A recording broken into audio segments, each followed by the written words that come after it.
It's time for Michigan's newest sports talk show, Mitten Madness. And here he goes. Defense win championship. Michigan sports talk from here in Battle Creek. The latest stories, the biggest games, all across the Mitten State. That's not something you play with. Streaming live and on demand on the 95.3 WBCK app. Here are your hosts, Jacob Harrison and Da'Jzon Hughes. Welcome back to another episode of Mitten Madness here on 95.3 WBCK. Good morning on this Saturday morning. I'm your host, Da'Jzon Hughes, and you're about to get ready to hear me talk about Michigan sports for the next hour. So if you are not ready, you better get ready because it's about to be a fun ride. This week we're going to be talking Tigers like we have been all spring and summer long as they've continued to be one of the best teams in baseball. We're going to get into football, both the NFL and college, get a look at what we're expected to see from the Lions, the Spartans, and the Wolverines over this season. And then we're going to touch on the WNBA before they get into their playoffs. And well, that isn't quite Michigan related, but it's Michigan adjacent, as there will be a Detroit team in the next couple of years. And then we'll get into our picks as always to wrap things up. I am doing well. Lacrosse is lacrosse. Had tryouts last week, got some pop-up clinics going down this week. The playoffs are about to start for lacrosse, as this week is the last regular season week. So I'm excited for the weekend that is coming up, watching some great lacrosse, hanging out with family and friends, doing some important events. So I hope that your weekend is just as fun as mine is going to be. But now that we've gotten through the obligatories, it's time for us to talk the most important parts of Michigan sports. Let's start with those Detroit Tigers, and you know where we are starting first. We're starting with our standings in the MLB. We'll start in the AL in the Central. The Tigers have struggled recently. They're 66-50. They're on a 2-game losing streak, and they're 6-4 in their last 10, but they do still hold a 6-game lead on the Guardians, who are 59-55. The Kansas City Royals are 57-58, which is 8.5 games back from the Tigers. 11 games back from the Tigers are the Twins, who are 54-60, and then 23.5 games behind the Tigers at 42-73 are the Chicago White Sox. In the AL East, the Blue Jays still sit up top at 68-48. At 64-52, 4 games behind them are the Boston Red Sox, and the New York Yankees are 6.5 games behind the Blue Jays at 61-54. In the AL West, the Houston Astros still lead the pack 64-51 on the year. 1.5 games behind them are the Seattle Mariners at 63-53, and with a 60-56 record, 4.5 games behind the Houston Astros are the Texas Rangers. Going down to the NL in the West, the Dodgers up top 66-49. 2 games behind them at 64-51 are the San Diego Padres. Meanwhile, the San Francisco Giants are 58-57, which is 8 games behind the Dodgers. In the East, the Phillies are back atop the division, 65-49. 2.5 games behind them are the New York Mets at 63-52, and the Miami Marlins sit at 56-58. 9 games behind the Phillies. In the NL Central, the Brewers have jumped the Cubs. They're 70-44.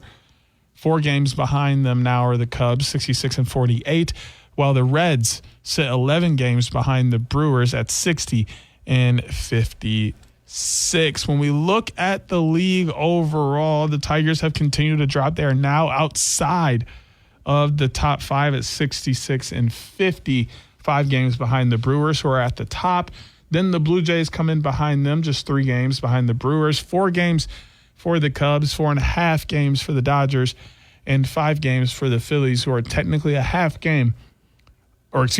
game. Yeah, a half game above the Tigers at 65-49. So obviously the Tigers are comfortably in the playoffs at that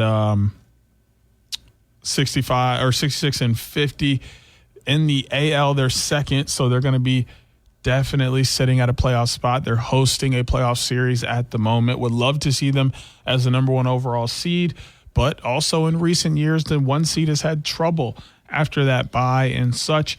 So maybe they don't want the 1 seed. Either way, the Tigers have no worries of being in that wild card concern or not making the playoffs. They are firmly hosting a playoff seed at the moment. Of course, now that we have our standings, it's time to talk about our team leaders and the statistics. Riley Green leads the team in home runs with 26, and he's got 84 runs batted in, while his batting average is just 266. Leading the batting average category, Gleyber Torres, batting a 273, has an OBP of 369. Nice. And a slugging percentage of 424. Meanwhile, on the pitching side, we almost don't even have to do it because we know it's Tarik Skubal. He's got a 2.18 ERA, 11 wins on the year with 181 strikeouts. The Tigers are in trouble, though. They're coming off 2 series losses. They had a 1-2 series loss to the Phillies.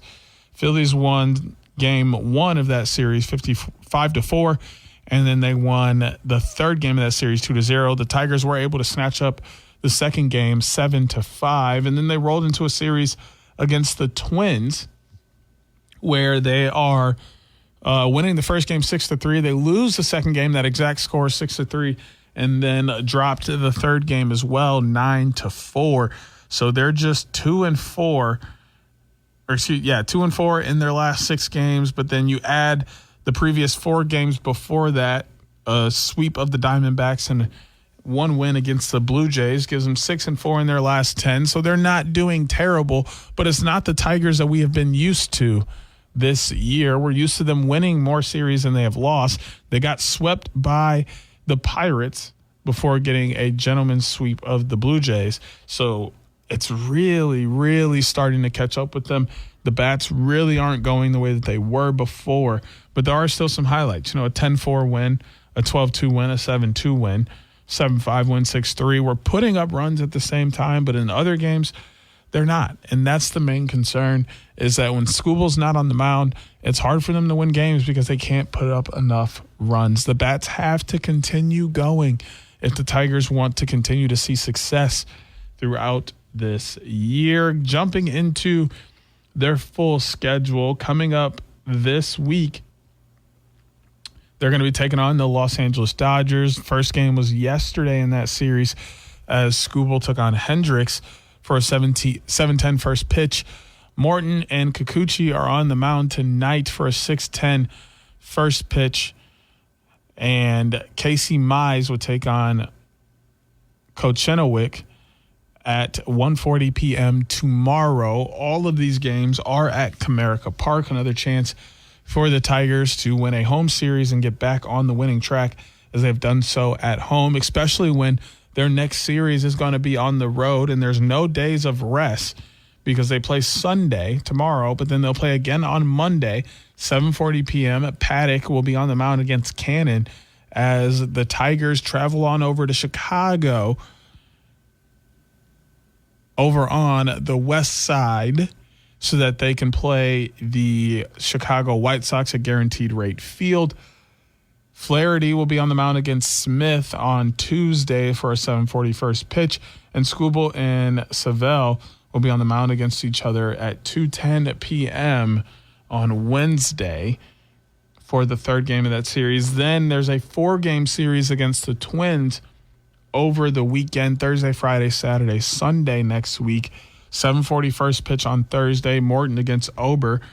Meanwhile, the Twins are undecided on who they will put on the mound next Friday for a 7:15 first pitch on Fox as Paddock will step on, Mize will step on for the Tigers. Saturday, 7:15 p.m. That's the game on Fox. The Friday game is an 8:10 first pitch.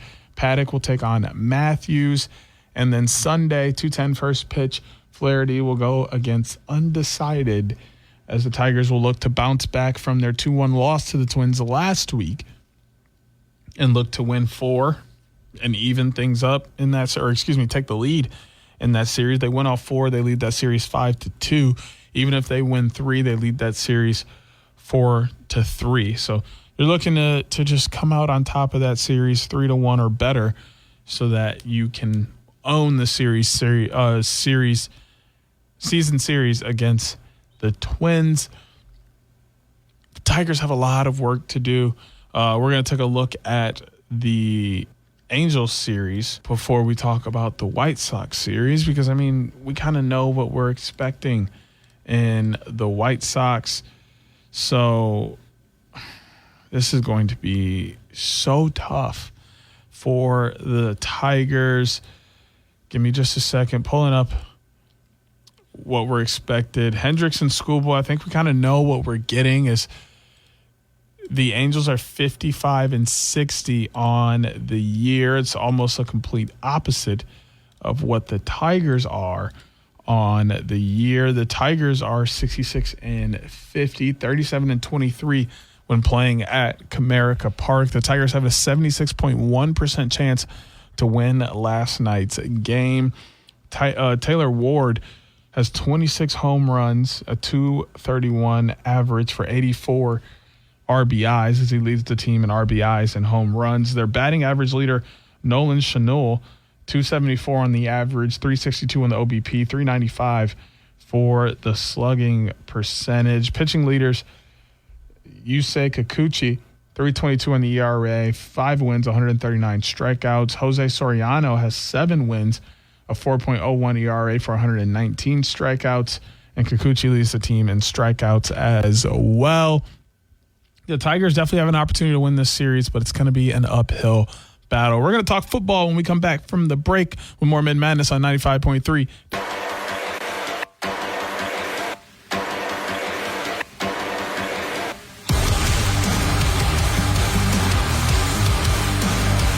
Welcome back into Mitten Madness here on 95.3 WBCK. We're done talking about the Tigers for now. It's time for us to talk some football when we're looking at how things are going to be ranking for teams over the entire college football landscape. All 136 FBS teams were put into tiers. We're going to talk about where all of the Big Ten teams land and if they actually deserve to be in those tiers or not. Tier 1A, Ohio State lands in 1A. Tier 1B, Oregon and Penn State.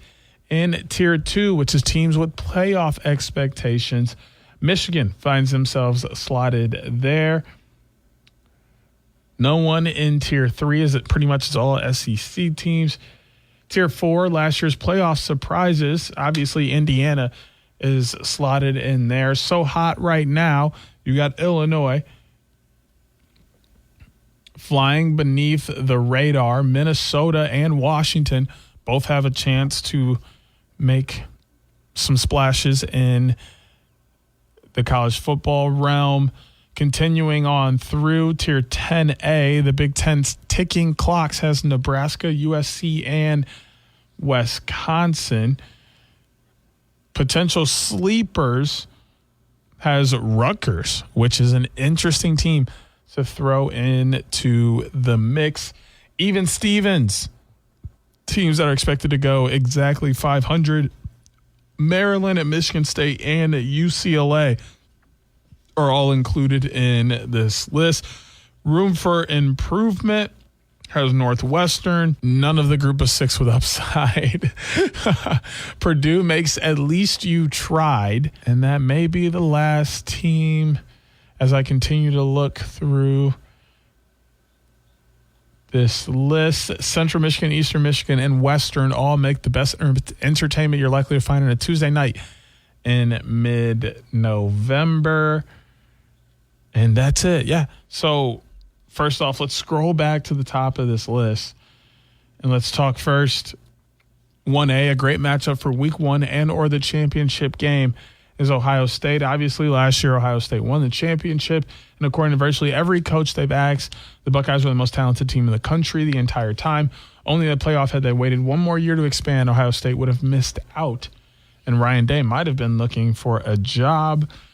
They posed the question and might apply to the Buckeyes again in 2025 with a bevy of veterans off to the NFL from the 2024 National Championship team, a fresh-faced quarterback taking over the offense. It's entirely reasonable to think Ohio State might need a few weeks to get it rolling again. The only problem is Texas is waiting for them in week 1. The rest of the best, Oregon and Penn State, are both slotted into this list. I don't think that's wrong. At Oregon, Dan Lanning turns to Dante Moore, the former prize recruit for UCLA, who learned behind Dylan Gabriel last year. Moore has ample talent to get the job done, and if he struggles early, there's a 20% chance Phil Knight bribes Tom Brady to come out of retirement, don a fake mustache, and use the name Dom Frady to lead the Ducks to a title. And then obviously there's Drew Aller, who enters his second year with the offensive coordinator Andy Kotelnicki. Alongside arguably the most talented supporting cast in the Big Ten, the pressure is on for Allen, who has been very good but not entirely elite to finish the job. We can't help but feel like Penn State replacing the old press box at Beaver Stadium is exactly the type of cursed-ending decision Aller and the Nittany Lions needed to change their futures. Now those teams with playoff expectations, which Michigan found themselves in.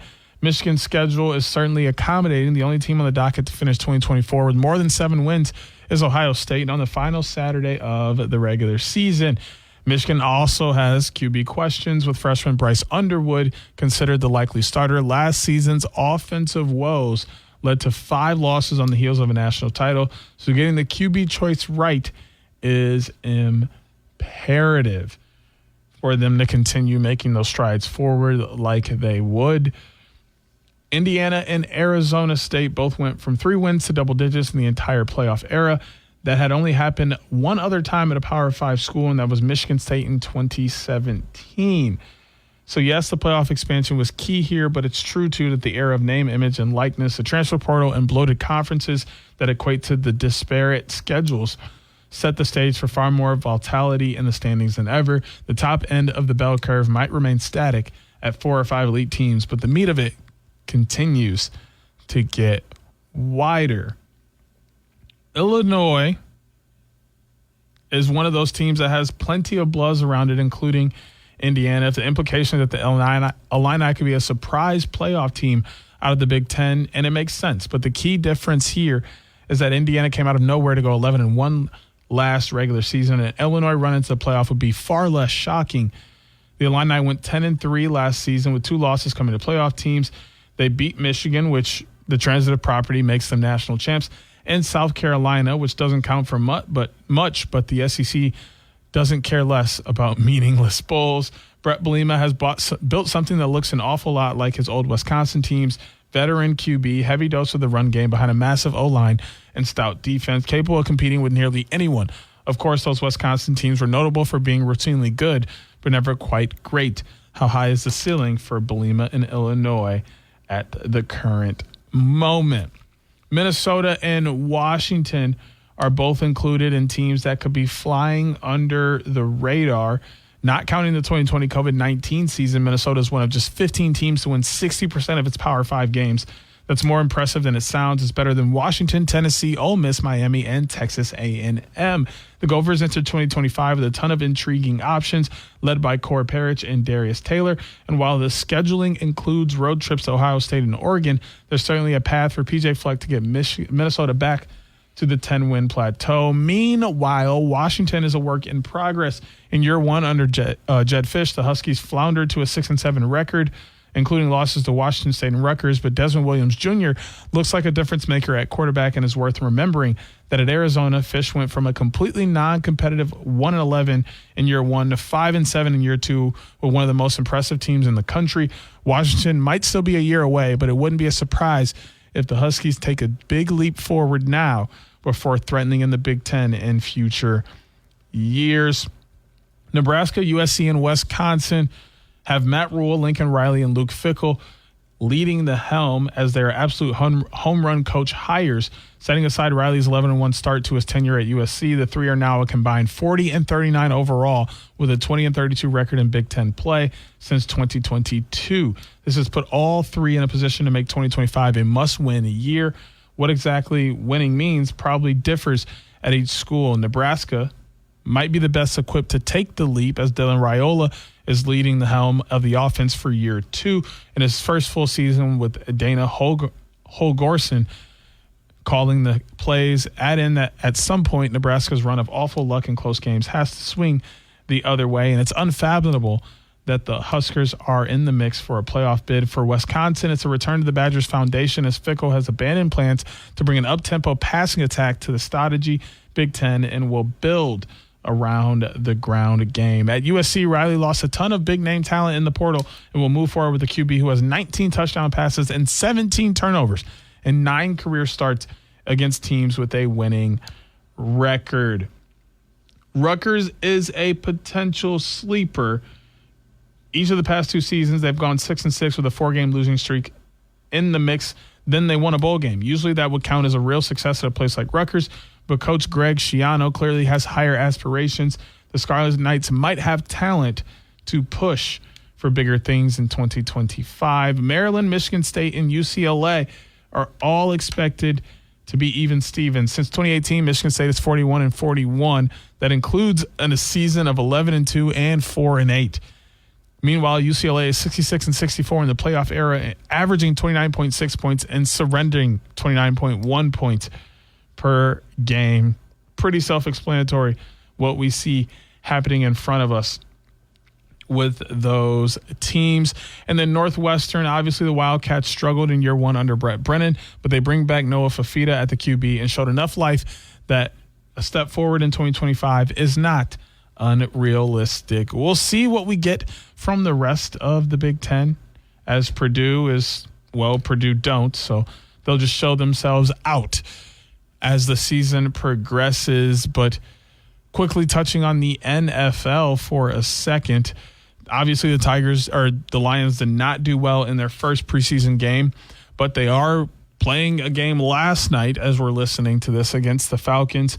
We'll see what happens. We'll talk about that again next week when we get into it. But looking at the game cast for this game, there's no clue who's going to start where. Obviously, they only have the backups getting any type of stats from that Hall of Fame game that they lost to the Chargers. The Lions are currently a 3.5-point spread, and they're 190 on the money line, even though this game is on the road at Mercedes-Benz Stadium in Atlanta, Georgia. No Rakestraw, no Lovett, no Robichaux, no Jones, no Jackson for the Lions. But that does not mean that they can't win this game. I would expect the starters to at least get a quarter in this game, so that could get help if they're able to get out to a nice lead to start this game.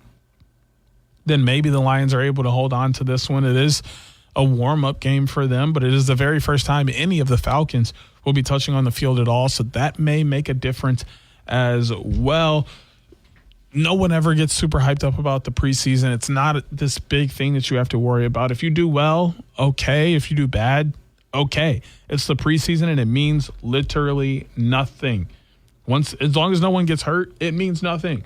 You get a chance to get warmed up, but that's it. Week 1 is where it really counts, and that's what everybody's looking forward to. This is just sharpening you for week 1. So if the Lions go 0-4, don't worry. As a Packers fan, we went 0-4 the year we won the Super Bowl. So it does not mean anything if you don't win anything in the preseason. It doesn't mean anything if you win every game of the preseason. It just means you had a good or a bad preseason. We're going to talk more about WNBA when we get back from the break. For now, we got more Mitten Madness coming your way on 95.3. Detroit sports fans, Wolverines and Spartans alike, this is your sports show, Mitten Madness, with Jacob Harrison and Da'Jzon Hughes on 95.3 WBCK.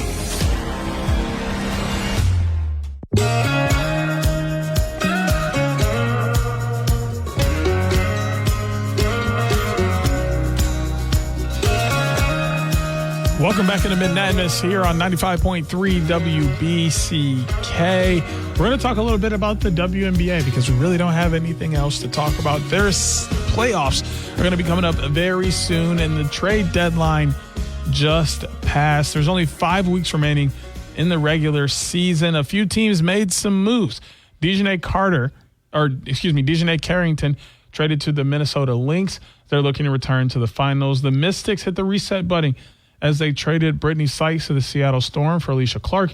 And they're also sending Aaliyah Edwards to the Connecticut Sun. Only 3 games separate the New York Liberty, who are in the number 2 spot in the East, from the number 5 spot, the Indiana Fever, with the Atlanta Dream and the Phoenix Mercury. Between the two of them, perhaps the most interesting chunk of the playoff race is taking place at the bottom half of the standings between the Storm, Aces, Valkyries, and Sparks and Mystics. Only 2 games separate the 5 from 8 seeds, and just 1 game sits between the 8 and 10 seeds. The 3 teams seemingly out of the playoffs at the moment are the Sky, Wings, and Sun. The Atlanta Dream have Alicia Gray at guard. Gray has been the most improved player frontrunner all season, and her continued growth is crucial to the Dream's playoff hopes.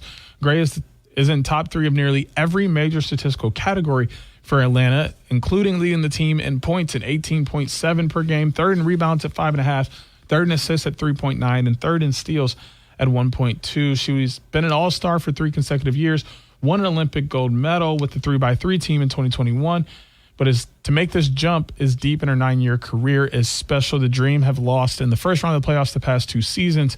Gray's first 2 years with the team, as she now looks to continue to perform in order to make a deeper playoff run. The Valkyries have Tiffany Hayes. Since Kayla Thornton's season-ending injury to her left leg, the Valkyries have desperately needed someone to step up and replace her, team leading 14 points and 7 rebounds per game.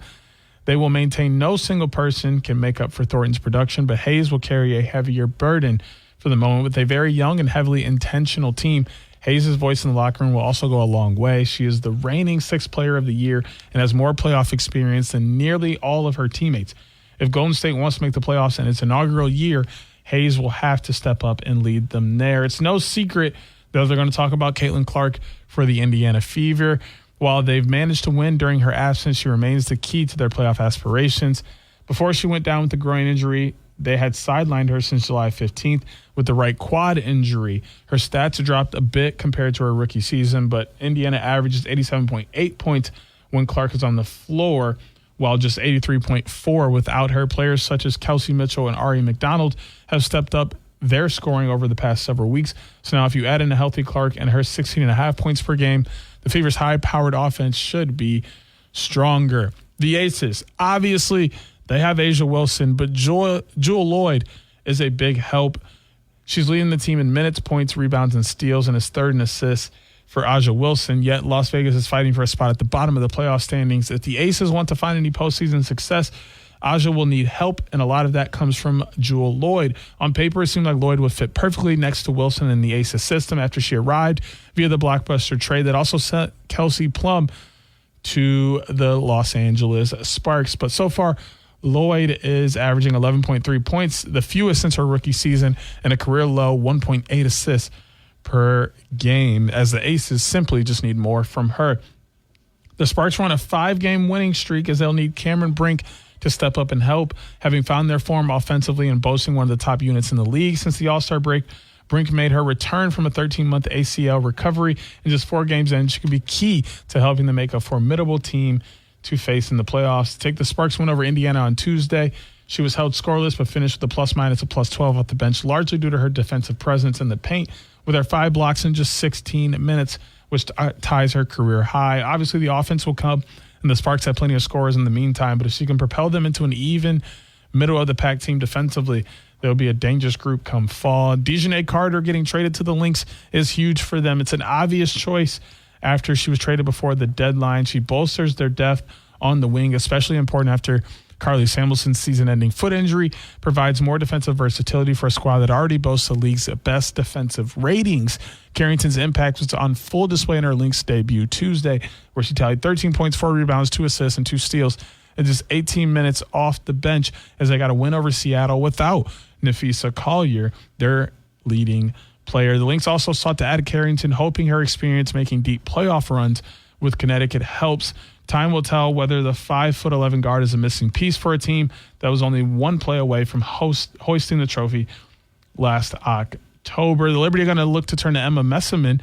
Messiman brings tremendous offensive versatility down low for New York, capable of scoring off the dribble, spotting up or operating out of the high post with high efficiency and basketball IQ. Defensively, she's another true rim protector who can switch 1 through 4. She uses her length to disrupt passing lanes and block shots. In just 2 games, she is 4th on the team in scoring, averaging 12 points on 45% shooting and 2.5 rebounds per game. Although Messman hadn't played in the WNBA since 2022, she had been dominating overseas, including winning 6 EuroLeague championships and 3 EuroLeague MVPs. Her arrival in New York comes as perfect time as Liberty navigated a plethora of injuries, including Breanna Stewart's knee. When they are at full strength, Messman gives them incredible depth in the front court. Kalia Copper is going to be huge for the Phoenix Mercury as one of the flashiest off seasons, bringing in Alyssa Thomas and Satu Sabali. But the most important player of their playoff hopes is the one who has been in Phoenix the longest. She remains the main option for the team in recent years, took her game to the next level in 24. She's playing next to Thomas, who has forced her way into the MVP conversation this year and to figure out how to adjust her game alongside her new teammates. After missing the first month of the season because of knee and hamstring injuries, she is finding a rhythm averaging 17.4 points per game over her last 5 games. She put up 22 against the Fever in the same game in which Thomas scored a career-high 32. It's an example of how dangerous they can be together. Seattle Storm are going to turn to Dominique Malonga. The Storm made one of the biggest moves before the trade deadline, adding all-star guard Brittany Sykes from Washington to give them 4 2025 All-Stars, more than any other team in the league. Although Sykes should help Seattle at both ends with her defensive versatility and ability to get to the free throw line, it's Malonga, the number 2 pick in April, who gives the Storm the most upside for a playoff push. She's the youngest player in the WNBA, as she won't turn 20 until November. She's grown dramatically over the course of her rookie season after being in and out of Noelle Quinn's rotation in the first half of the summer. Since the All-Star break, Malonga has averaged 9.1 points per game and 6.5 rebounds per game in 18 minutes, finishing the night at times ahead of former All-Star center Azzi Magbegor. Malonga's size and athleticism gives Seattle a dimension the team's many All-Stars don't offer. And lastly, the Mystics are turning to Kiki Irefin and Sonia Citron. The biggest reason Washington is such a surprise this year is that they are in the playoff picture because of this rookie duo. Both players made the All-Star team and for a decent amount of the early season were in contention for Rookie of the Year. Citron and Irefin are still 2nd and 3rd in the league in rookie scoring, respectively, but the team's offense has slowed significantly over the past few weeks. And now with Brittany Sykes gone, and the Mystics should push the full reset button and hand the keys to their rookies. The schedule is kind to Washington through the final month of the season, so both players need to step up to help crack the top 8 and secure a spot in the postseason. But that is what is so fun about the WNBA is the league is at the right size to where every single team has multiple difference makers and every single team is fighting for a playoff spot. I mean, we heard the disparities. There are just 3 games separating the number 2 from the number 5. There are just 2 games separating number 5 from number 8. And there's 1 game separating 8 from 10. This league is absolutely insane. Parity is what makes it exciting. And the playoffs are going to be unreal. So excited for Detroit to be back in the WNBA mix starting in 2029. Wish it was a lot earlier. Hopefully they bring back the shock. And hopefully they're just as good as they were in the late 90s and early 2000s. And we get a chance to see them pushing for a playoff spot, pushing to be back in the WNBA finals soon, but gear up for a great WNBA playoffs because it's going to be fun. We're going to get into our picks after the break, but we got more Mitten Madness coming your way on 95.3 WBCK. 95.3 WBCK.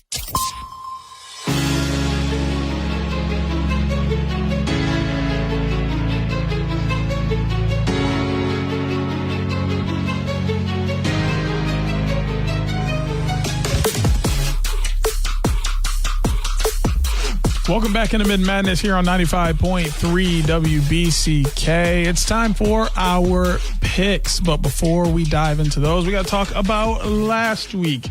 Last week, well, it was nothing more than an average week for your boy. Went 3-3 as the Tigers dropped their series to the Twins.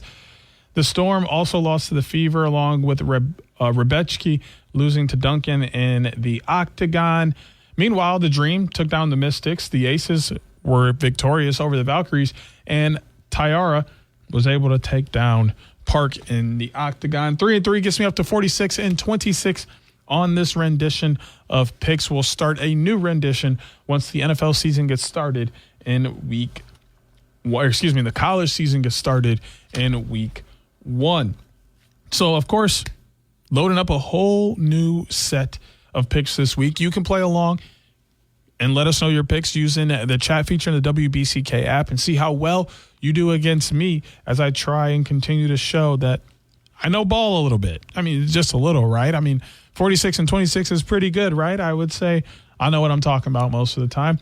Maybe you're a little bit better. It's time for us to find out if that's true or not.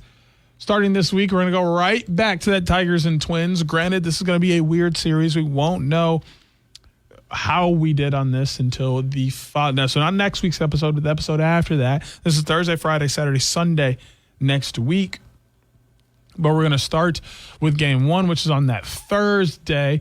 All of these games are at Target Field in Minnesota. Charlie Morton will take on Bailey Ober. 51.8% chance for the Twins to win game 1 of this series. A 7:40 first pitch. Morton 7-9 on the year. Ober 4-6. 5.20 ERA for Morton. 5.38 for Ober. 152 on the whip for Morton. Ober 141. 107 innings for Morton. 97 for Ober. 114 hits each. 107 strikeouts for Morton, just compared to 78 for Ober. 49 walks compared to 23. Morton has more. And Morton only given up 16 home runs, while Ober has given up 23. Looking at game 2 on that Friday, the Tigers have the 50.7% chance to win as Casey Mize will get on the mound against undecided. That's an 8-10 first pitch. Byron Buxton still leading all 3 categories on the hitting side of things for the Twins. Meanwhile, the pitching leaders, Joe Ryan, all 3, 283 on the ERA, 10 wins on the year with 141 strikeouts for those Twins. At the 8-10 first pitch next Friday, the Twins are 54-60 on the year, 30-24 at home. Meanwhile, the Tigers, who are 66-50 so far on the year, are 29-27 on the road. Game 3 next Saturday. Chris Paddock taking on Zebby Matthews. 4-10 for Paddock on the year. Matthews is 3-3. 4.91 ERA for Paddock. 5.17 for Matthews. Paddock giving up 124 hits in 121 innings. Meanwhile, Matthews giving up 43 hits in 38 innings. Paddock, 19 home runs and 88 strikeouts, while Matthews has 48 strikeouts and 4 homers. A 51.7% chance for the Tigers to be victorious in Game 3 compared to just 48.3% for the Twins. It's a 7:15 first pitch. And finally, Game 4 going down on Sunday. Jack Flaherty on the mound, 6-11 on the year, 4.56 ERA and 120.1 innings, 106 hits, 147 strikeouts on 20 home runs. Tigers have just a 48.6% chance to win this game, while 51.4% for the Twins. A 2:10 first pitch. The matchup predictor says we'll split. I say that's wrong. I say the Tigers win the series 3-1. There's only one way to find out, and I just pray that they don't tie. But we'll find out all of 2 weeks away. But I got my faith in my hometown Detroit Tigers, who let me down the last time they played the Twins. So I'm praying that it does not happen again. Going into our next game, we're stepping on the hardwood. The Sparks are taking on the Valkyrie. It's going down to the Chase Center in San Francisco. The Valkyries are 8-5 when they play at the Chase Center. Meanwhile, the Sparks are 9-6 on the road, 14-15 on the year. They are excited to have Cameron Brink back, although the Valkyries are going to be without star guard Kayla Thornton for the rest of the season. The Sparks are a 1.5-point favorite at the moment, and I'm going to have to switch my mind. I was going to go with the Valkyries, but the injuries and the lack thereof on the other side. The Sparks also lead the series already 2-1, and the road team has won every game in this series, so why would I go against the trends? Trends normally pan out. So I'm going to say that the Valkyries are going to drop yet another game to 14-16 and be even so more crawling for a playoff spot in their first year, as they currently hold a lead over the Sparks because they had the tiebreaker over them. Tying this up for the Sparks would be huge, and I think they know that. That plays a part in this game, and the Sparks are going to come out on top over the Valkyries. Getting over into our next WNBA game, this one going down on Sunday, 12:30 p.m., ABC, ESPN Plus at the Barclays Center. The Liberty will welcome in the Lynx. The Liberty are 10-3 at home, 19-10 on the year. Meanwhile, the Lynx 25-5, and they're 10-4 on the road. Nafisa Collier is out until at least August 19th, along with Jessica Shepard. But on the other side, Brianna Stewart out until at least the 28th. Nayara Sabali out until at least the 19th. Kennedy Burke out until at least the 12th. They're still giving the New York Liberty a 55.2% chance to win this game because they're playing at the Barclays Center. The Leaks won game one. I'm not going to be crazy and think they aren't going to win game two. They've been playing absolutely phenomenal, and they just picked up Dejanay Carrington. So even if they don't have Nafisa Collier, they still have some very good players that are going to put it together, because let's not forget about the stud buds, okay? Let's do our thing. I'm rocking with the Lynx. I think they come out with another victory. There's only one way to find out, and that's after they play the game. So we're going to get on over to talking about our next game on the hardwood. This one going down between the Atlanta Dream, which nobody expected to be here, and the Phoenix Mercury, who everybody still expects to be here. The Atlanta Dream, 19-11 on the year, 9-7 on the road. We'll be taking on the Phoenix Mercury, 19-11, 11-4 at home at the PHX Arena on Sunday, 6 p.m. on NBA TV. Maya Caldwell, Ryan Howard, and Brittany Griner all expected to maybe return for the Dream. Mercury don't have anybody sitting. The Dream are 2-0 in this series, so who am I to think they aren't going to go 3-0? You're crazy if I don't think that they collect the sweep here. They have a 53.8% chance to win this game, while just a 46.2% chance for the Mercury. The Mercury are at home, which is going to make this a little bit tougher, but the Dream did beat them at home on July 23rd before beating them in Atlanta on August 1st. They beat them by 23 on the 1st, and they beat them by 11 on July 23rd. So it doesn't look like they have any troubles playing against the Mercury. I think that trend continues. I think that even if they do have those injuries, they have all the pieces behind them to still be great, starting with Alicia Gray, who is in fact an MVP candidate. So how do I go against an MVP candidate? I don't.